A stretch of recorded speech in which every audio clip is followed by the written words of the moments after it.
accompanied by the Taoiseach of Ireland and Mrs. Martin.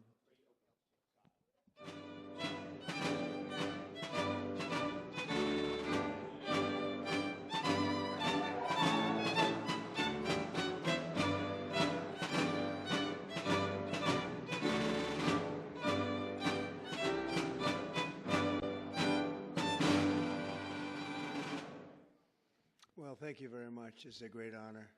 Great people. A lot of Irish friends right there. A lot of very, very good Irish friends. But thank you all for being here. Even though it's still a few days away, I want to be the first to wish each and every one of you a very happy St. Patrick's Day. It's a big day. And as a lifelong New Yorker, nobody knows the Irish better than me. I know too much about the Irish. So let me begin by saying I really do. I love the Irish. I've had great, great friends over the years, and I love the Irish, special people. And I've been to Ireland many times. I have a lot of property in Ireland, actually, and it does very well, so I like it. If it didn't do well, I wouldn't like it. But I'm always struck by the awesome beauty of the Emerald Isle and the strength and warmth and grit and grace of the Irish people. Very few people can compare. Today we're delighted to welcome Taoiseach Micheal Martin, a very special man doing incredibly well and very popular, and his beautiful wife, Mary. And I want to thank you both for being here. The first official visit to the White House, so thank you very much for being here with us. Thank you. Thank you.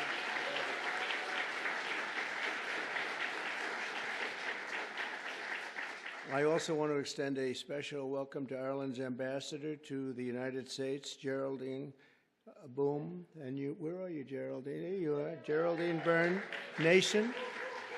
And you're going to be working with this gentleman right here. He's a very great golfer, one of the best golfers that you'll ever see.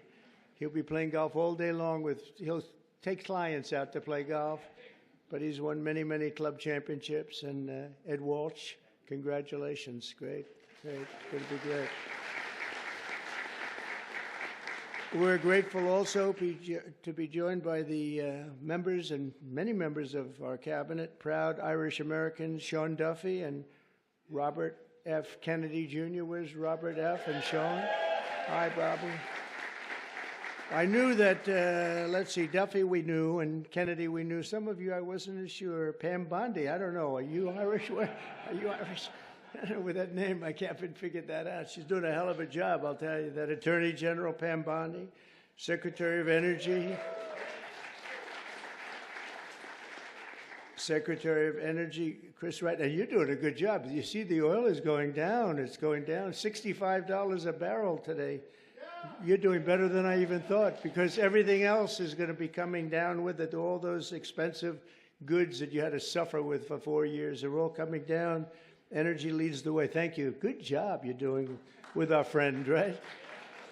HUD Secretary Scott Turner. You're not Irish, Scott. Where's Scott?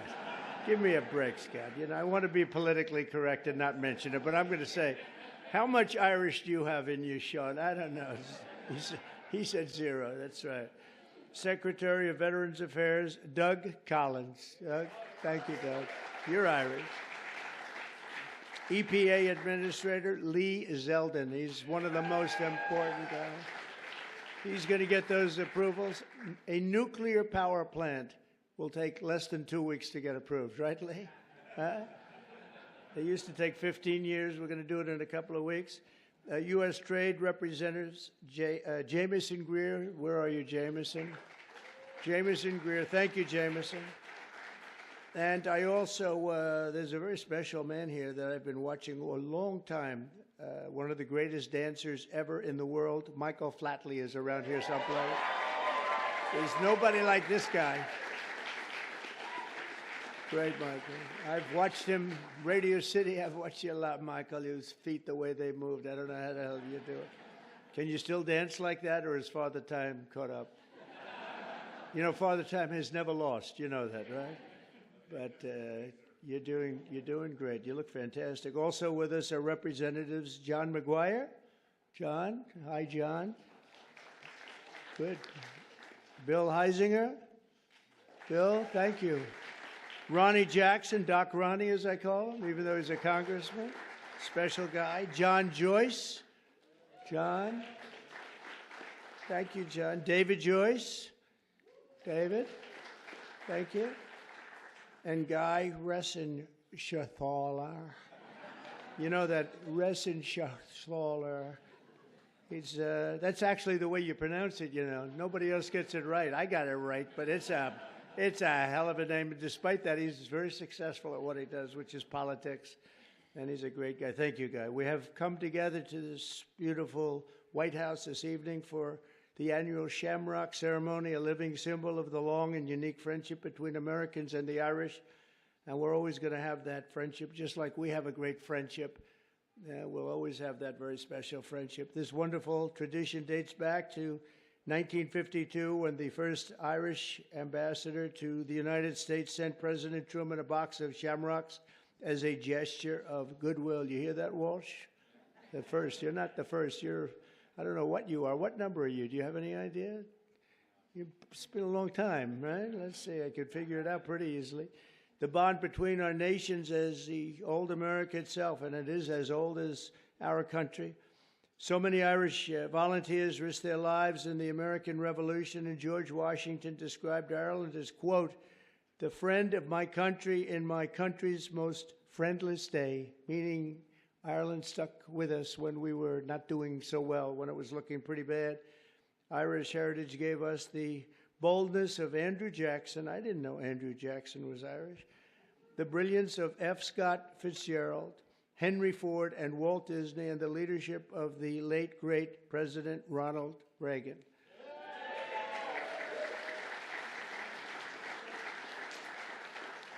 It was men and women of Irish descent who built the hallowed halls of Notre Dame University. Notre Dame is great. What a great place. The legend of the Boston Red Sox and the golden arches of McDonald's. That's right.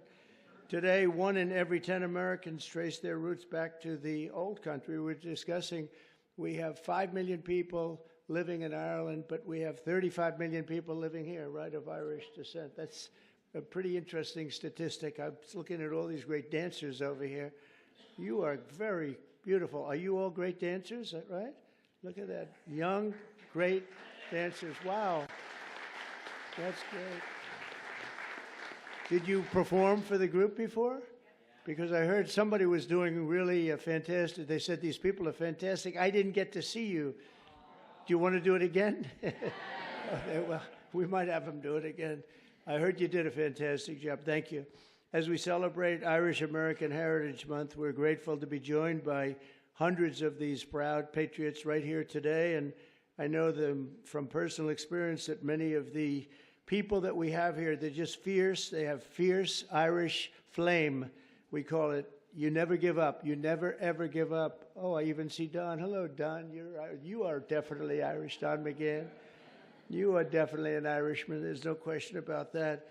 But you never give up. We will never give up ever, right? For the young ones, ever. Because you never know what's going to happen, you know? Just a little bit more effort and you get there. Look at what happened to me. A lot of people said this was not a possibility.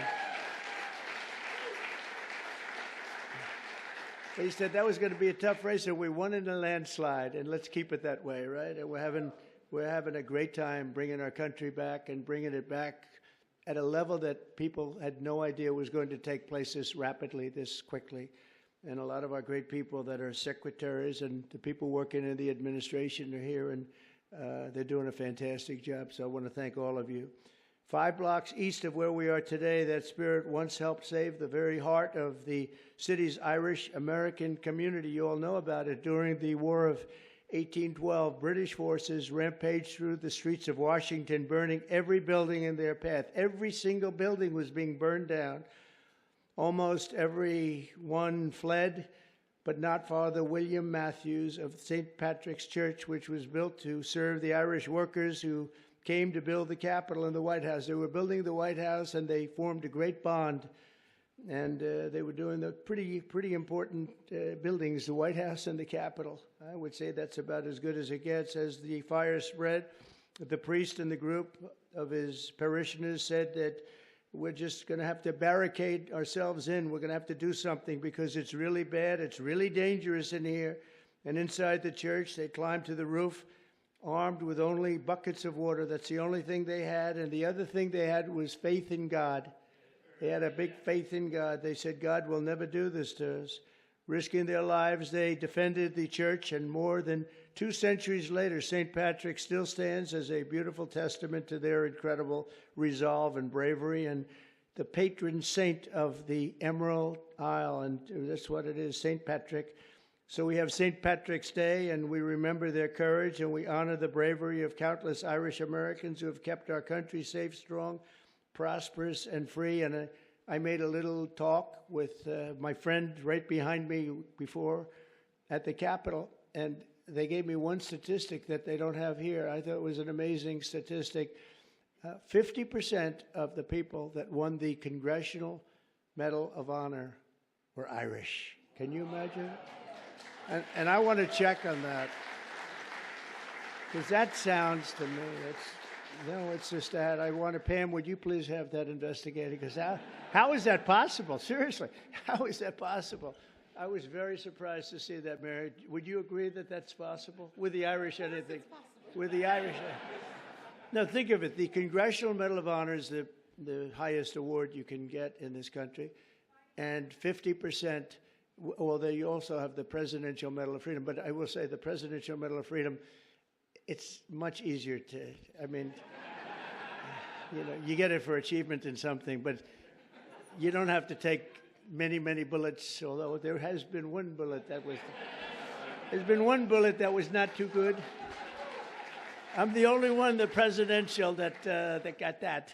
But think of that, 50% of the people that received the Congressional Medal of Honor had Irish heritage and were involved in some form with the Irish, and that's pretty good. That's a pretty big statement.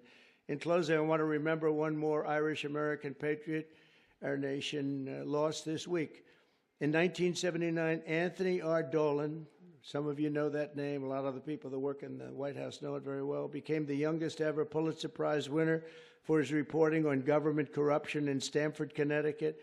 In 1981, he became the chief speechwriter to President Reagan, whom he served for 8 years. That's a long time. That's the full time, 8 years, coining the phrase evil empire. That was his word. That's a very famous, if people aren't here, the evil empire was a very profound statement. Tony served as a White House advisor throughout my first term, and most recently was a special assistant to President on domestic policy and the Domestic Policy Council. He passed away early Monday morning, and his family is devastated, to be honest. They're devastated. A couple of the family members are here, but they're devastated. He was a great person, great, brilliant writer, and so he will be very greatly missed.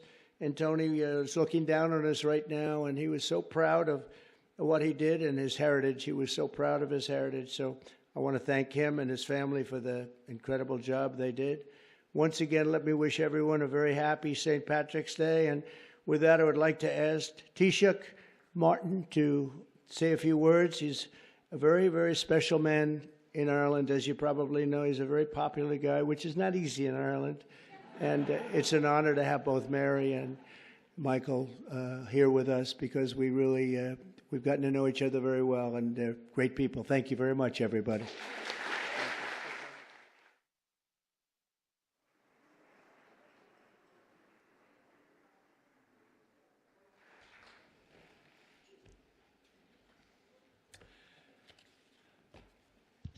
President Trump, distinguished guests, it is a singular honour to represent the people of Ireland as we gather to celebrate St. Patrick's Day.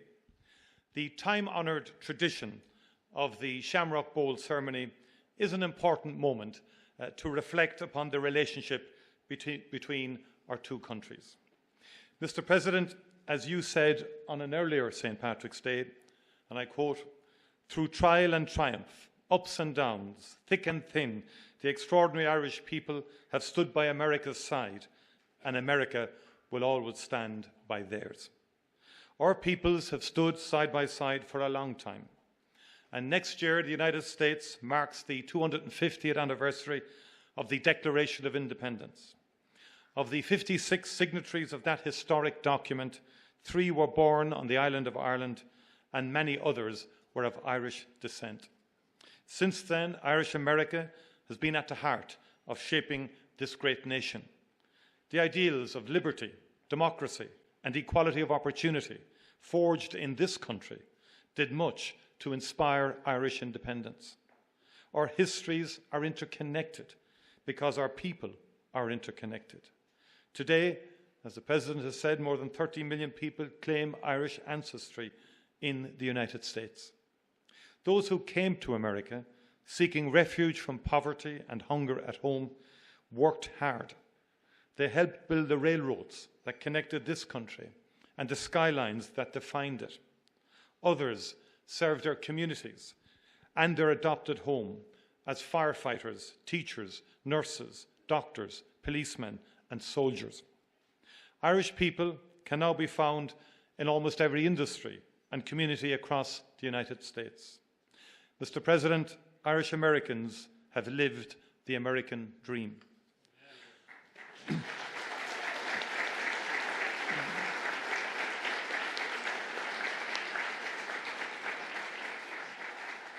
I saw that for myself earlier this week in the great state of Texas, where I met Governor Greg Abbott, attended South by Southwest, and learned about exciting economic opportunities that abound in the Lone Star State. I met with Texan-based companies using Ireland as a gateway into the European market, as well as the Irish companies investing in and buying from Texas. All across the United States, men and women go to work every morning in Irish-owned companies. These companies play a key role in the US economy, operating in every sector, in every state. Some of your great American manufacturing companies count Irish buyers as their top client, with order books worth many billions of dollars supporting the jobs of thousands of fantastic American workers. Ireland is now in the top 10 as a source of foreign direct investment in the United States. Not bad for a small island.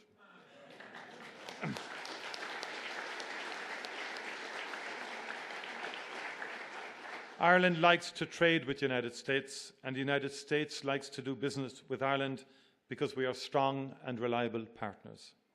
Mr. President, let's do even more and better together. In the past, Irish labourers came to help build the new republic, the beacon on the hill. They even built this beautiful White House. They built the roads and the railroads that made this mighty union possible. Today, Irish companies are building the infrastructure connecting the United States in the 21st century. Throughout our great shared history, Ireland has played a role in bringing America closer. In doing so, we've been proud to help make this country great. Mr. President, American companies continue to invest in Ireland, where our access to the European market, talented workforce, and consistent and stable business environment makes us one of the best places in the world to do business. And just like our peoples and cultures, our economies are deeply interconnected. Investment in Ireland helps American companies sell their products across the world. Our island is home to a people with an outward perspective, generations of whom have looked to the United States for opportunity and inspiration. We've built prosperity through free and fair trade with partners all over the world, and particularly here in these United States. Let us continue to build on that foundation, bringing ever-growing prosperity to both our great peoples. Let us continue to work together to make sure that we maintain that mutually beneficial two-way economic relationship that has allowed innovation and creativity and prosperity to thrive. Mr. President, on St. Patrick's Day in 1981, in this House, President Ronald Reagan spoke of a just and peaceful solution to the conflict in Northern Ireland. And that was the start of an extraordinary journey. 17 years later, after enormous effort and commitment and dialogue and disagreement and sheer perseverance, we signed the Good Friday Agreement. We signed a just and lasting peace into being. And the United States of America was at the very center of that magical moment of hope and inspiration. Successive presidents, Republican and Democrat, cared enough to put in the late nights, the persuading, the cajoling, the negotiating, the encouraging, the influencing. And Mr. President, 3,720 people were killed in that conflict, and close to 50,000 people were injured. In per capita terms, that's many millions of Americans. And just imagine that for a moment in terms of the scale of what happened. It was the support of the United States of America that was essential in bringing that to an end. One of the greatest achievements of American foreign policy, with heartfelt commitment from both sides of the aisle. The story of peace in Ireland is one that we wrote together. We know building peace is a difficult and painstaking task, but when the mighty United States of America puts its shoulder to the wheel, there is no mountain it cannot move.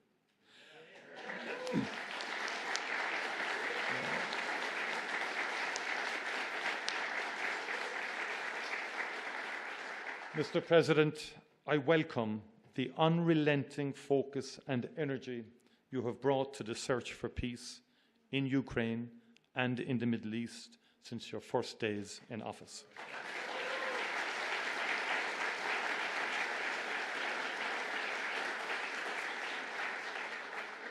In my view, there is nothing more noble, President, than the pursuit of peace, and this is what you are doing.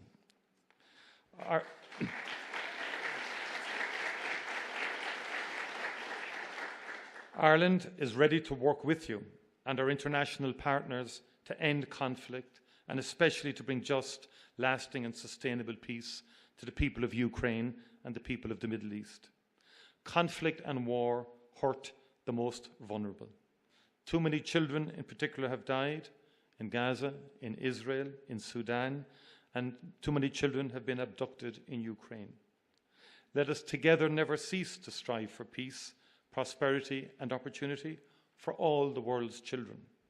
That would be an extraordinary achievement for the transatlantic relationship and an extraordinary legacy for the ages. Mr. President, County Clare is one of the most beautiful places on this earth. And Doonbeg is one of its finest jewels. One of Ireland's finest poets, and we've had a few, as you know, wrote of the beauty of County Clare along the flaggy shore in September or October, when the wind and the light are working off each other. And Heaney wrote of how Ireland can catch the heart off guard and blow it open. I have been to that part of Clare, and I know that that is true. Mr. President, I hope that we can welcome you to Ireland soon to catch your own heart off guard. You know better than anyone the beauty of Doonbeg, a place that would take anyone's breath away. Gorov Mila Amahagut, Banachdi na Fela Podrig Oruv Galer. Thank you very much indeed, and happy St. Patrick's Day to you all. Thank you.